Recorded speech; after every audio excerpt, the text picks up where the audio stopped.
साक्षी, आपलं कधी लग्न होईल ना असं झालंय मला. पण ऋषी, मला स्वयंपाकच करता येत नाही रे. अगं तू माती जरी चारली ना तरी खाईन मी खाईन वय माती. अरे उगा हिचा बाप करोडपती आहे ना म्हणून हे चाळे चाललेत. एकदा लग्न झालं ना हिच्या बापाच्या पैशावर मला मजा मारायची. आणि ऋषी, मला कपडे पण धुता येत नाही रे. मी कशाला येतो अनगा?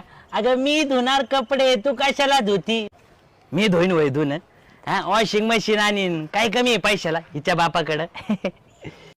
आणि ऋषी, मला घरातलं काहीच काम येत नाही. मी करणार घरातले सगळे काम. मी करणार होय घरातले काम. 2-3 बाया लावीन घरात कामाला आणि त्याच्याकडून काम करून घेईन. मी कशाला करतोय? आणि ऋषी, मी ठरवलंय लग्न झाल्यावर घरच्यांकडे 1 पण रुपये घ्यायचा नाही. असं काय घाडवाने बोलू राहिली? हे बोलून मन दुखवलंय तू माझं. अरे किती स्वप्न रगवलेत मी. पैसे घ्यायचे तू तुझ्या हक्काचे.